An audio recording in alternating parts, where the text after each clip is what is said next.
welcome our guest this morning, Dinshaw Irani of Helios Capital Management, joining in now. Dinshaw, always a pleasure to speak with you on the show and great to have you on. A little bit of rationality after the fevered kind of run-up yesterday is to be expected, I suppose. Is that how you're looking at the day? Actually, Samana, yeah. So yesterday was given, right? I mean, two things which were dragging the whole markets down got sorted out in one day. One was obviously the ceasefire, which was very much looked forward to, and the second one was obviously the deal between China and US. I think the biggest positive for the market was this deal. In fact, it's a not a deal actually; it's called a postponement for 90 days. But the fact is, I think what US set out to achieve, I think it's achieving quite handsomely, getting people on the negotiating table as such. And I think that's what the market moved forward with. But having done that, I think from here on, it's going to be pure fundamentals, which are going to talk now. Till now, it was the game of flows, which was, I mean, retail buying, institutional buying, FI buying. But from here on, I think some rationality has to prevail in terms of the valuations and obviously going forward, the earnings growth. I think that is what's going to play out from here. So when we say return to fundamentals, how are you looking at it, Dinshaw? Now, enough data coming in to, squarely look at how the fourth quarter has been and how the last financial year has been. What, what would be your overview and assessment? So actually, Tamanna, the fourth quarter has been a fair bit of disappointment. I mean, we were expecting bad numbers, but till now, whatever the numbers have which have come out, if you do some pure statistics on those numbers, it's 60% disappointment. I mean, the 60% of the companies reported have downgraded, the analysts have downgraded the numbers. So it's not looking that great as such. I think the analysts maintained numbers for 4-5% of the companies and 30-odd% saw upgrades also. So that's why I said we want us to be selective out here. Can't be carried away with what's happening globally because domestically things going forward look well, but today they're not looking too great. I mean, consumption bit, rural is picking up a bit. Hopefully monsoons are good, so that also will add to that fervor on the consumption front. But in the urban consumption, that's still a bit of lag. Wherever the consumption has moved up, it's purely because of deals. So it's obvious that only if you give discounts, then only the consumer will come on the table as such. So I think that is what's playing out here. Having said that, I think the financials stand out. Even the results, they've been fairly good for financials. Given the RBI's inclination to infuse liquidity in the system, cut down rates, I think that's where the bigger move will be. Dinshaw, the question is the overhang, let's say, of a conflict or a global trade war and have gone away, of course, but the underlying issue of there being earnings not quite up to the mark, maybe for the next couple of quarters still stays, right? At least sell-side reports seem to suggest that. So it's circa 25,000. Is there merit in trying to be a bit more cautious despite the fact that the global trade war has ended and this conflict is also kind of been okay? Or does this make you constructive for an expansion in valuation multiples? So Neeraj, I would rather that look at pockets. I mean, obviously, whenever the markets are looking topish, it's not that every other stock corrects, right? So you have to be very specific in your picks as such. And that's what we're doing. Actually, we've realized one thing, that there are sectors within which will be fairly resilient, even despite the demand not happening, or rather the numbers not coming out too great as such. And frankly, I mean, if anything, even this trade war, it's brought in a bit of uncertainty globally, not only for US alone, but for globally, it has brought some uncertainty. And frankly, I don't think it's over. I think it's basically getting people on the negotiation table right now. And as and when the trade deals happen, if you look at what happened with the US and UK trade pact, 10% is a given. So obviously, it's going to be a far cry from the 3% that people were talking about and going to 10. So it's not that clear a path anyways. So having said that, one has to now look internally. I mean, what India is offering in terms of, say, earnings growth, I think certain sectors do stand out. despite this volatility in the global markets, I think India has fair bit of sectors which can offer that kind of a growth, and one has to go with those. Obviously, one has to trim sectors where the run-up has been for no obvious reason, but the fact that there was a relief rally which has happened, and there again the valuations are pretty stretched. Okay. Okay, the job. So how do you then therefore go about choosing pockets, right? There are pockets which have gotten beaten down quite a bit, and because the market conditions demanded that. Think of capital marketplace, for example, right? Which all got demolished, if you will, during this period, etc. A clutch of high growth sectors, power, T&D, etc., also came off and are coming back. So how, I mean, I'm just using those two as an example. How do you choose that at these levels, if you are putting in money for the next 1 year based on the hypothesis, how do you choose those things? So basically, Neeraj, I think the price correction is the wrong way of going about choosing the stocks. Obviously, one has to look at what fundamentally happened. But the stock, rather the sectors that you mentioned, I think there's a fundamental backing to them. However, like the capital marketplace, it's the valuations are a fair bit stretched out there. I don't think the future growth rates are going to support those. But having said that, I think the sectors like BFSI, we're very, very bullish on those, and we remain so. As I said, that with RBI now realizing that one has to infuse liquidity, and that was the biggest constraint for the sector because they couldn't raise money at the right price as such. And with liquidity coming in, now they can raise money at their own price. Obviously, rate cuts are happening. That's an overhang. But the fact is that demand also moves up with that. Demand for credit rather moves up with the rate cuts coming in. So there's a double-edged sword for these guys. So that is one benefit, big benefit there. That's for the banking, the lending side per se. And mind you, in the lending space, the NBFCs are the biggest gainers because they are on a very short cycle basis. They raise money and stuff like that. So for a cutting, interest rate cuts are positives for those guys as such. So I think that is one area one has to look at. In the services space, we are very gung-ho on the asset managers, we being one. Not because of that alone, but the fact is that that is where the real money is coming in as such, and they're making hand over fist money as such. And obviously, the other services part that we can go about are the mortgage companies, the housing finance companies. I think they're doing fairly well given the rate sensitive sector that real estate is. So that's on the financial bit. Coming to the non-financial part, I think tourism is one sector which suffered quite a bit because of the war. As such, not war, but the limited conflict between India and Pakistan. We, in fact, use that opportunity to add to our portfolio as such, and I think that's done fairly well for us. Another part that we like is healthcare, but mainly the hospital part of the healthcare, not the pharma companies, and especially the US-focused pharma companies. Today there's a relief rally in pharma, mainly because of what Trump said, but frankly, I mean, I don't think even, with all due respects, the President of the United States knows what exactly he's trying to convey. So maybe there's a confusion there, and we would rather stay away from pharma, the US-focused pharma place, I just go want with the to, Indian place. I want to just drill down on that a little bit more. What is the confusion? He's pretty clear that he wants pharma prices down. Today, you know, brokerage notes are suggesting that that is easier said than done. You have to first cut out what the middleman, and that is the insurance companies, are getting. Why do you think there's any ambiguity there? So basically, I think the ambiguity is that he's trying to target the middlemen, right? And mind you, Tamanna, this has been on for a while. I mean, it's a catch-22, right? I mean, you try to cut out the middleman will cut out the margins of the pharma companies, and he'll still make his own margins. You need those guys out there. And he's not the first president who's tried that. I mean, he tried that in his first term. Obama tried it earlier, and nobody succeeded with this.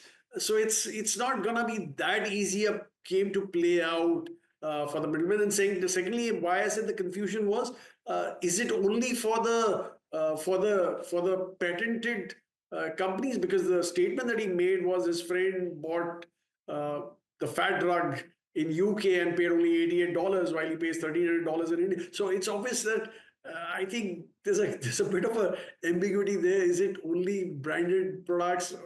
patented products, or it's going to be only also branded generics which are going to be impacted. So I think it's better to stay away from the US focused pharma plays as of now. Okay, so in that case, what you're saying is underlining what you're seeing on the street today, right? The sense that this is easier said than done. They can't really do much about it. Do you think that pharma then is something you'll completely stay away from for a bit, or you'd focus on specific counters? So basically, the US focused pharma players, which are totally dependent on US 60-70% turnover coming from there, I think that's where we'll stay away from. We'll obviously look at the domestic plays because, as I said, that domestic, if your per capita GDPs are going to grow, the bigger spends will happen on healthcare also. And obviously, pharma is a big portion of that as such. So I think that is where we're more comfortable with rather than across the board comfort in pharma per se. No, so, okay, so that's the story with pharma. Give me a sense on this US-China trade deal. Have we seen most of the euphoria around it priced in, or is there more to follow? Because we know the broad contours of the deal, but there seems to be some uncertainty on whether it will finally actually go through and look like this or not. How do you see the situation? So, Tamanna, look at it this way that I think that was a given that the deal will happen. The fact is that the move down by the US itself shows the desperation for that deal per se. I mean, they've cut it down from 125 or 130 or whatever that joking number was to 30%. But that 30 also, they said that 20 is for fentanyl, which anyway will go away in a couple of days because China will say, we're not doing anything. We're not going to do anything on it. I mean, we're going to come down heavily on fentanyl and that 20%. So it's a 10-10 kind of a deal.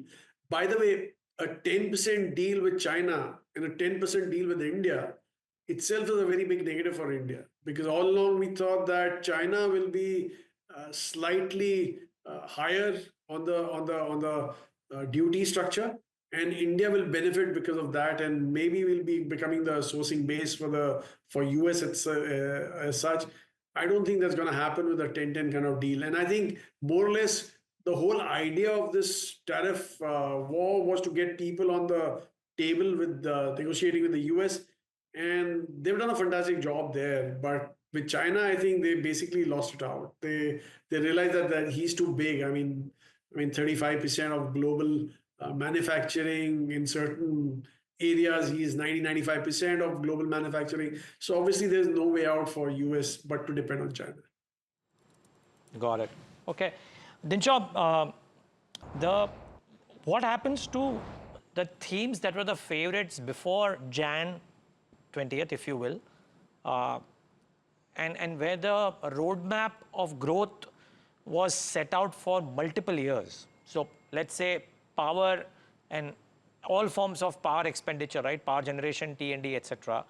Two, I mean, this conflict has brought out defense, but defense was supposed to be a multi-year theme any which ways, right? So what happens to some of these multi-year themes wherein the government has targets? There is probably defined capex from the central government, not the states, central government for these schemes. Do you bet on them still, or are you a bit cautious? No, Neeraj, actually, we are very comfortable with the power sector per se. I think that's one area that has been totally neglected. Given the kind of growth that India is going to see, there's going to be a lot of demand for power going forward. And one can see it, right? I mean, if you see the peak to trough rates within the day itself, these are in multiples. Normally, it never used to happen in multiples. It was like percentages as such.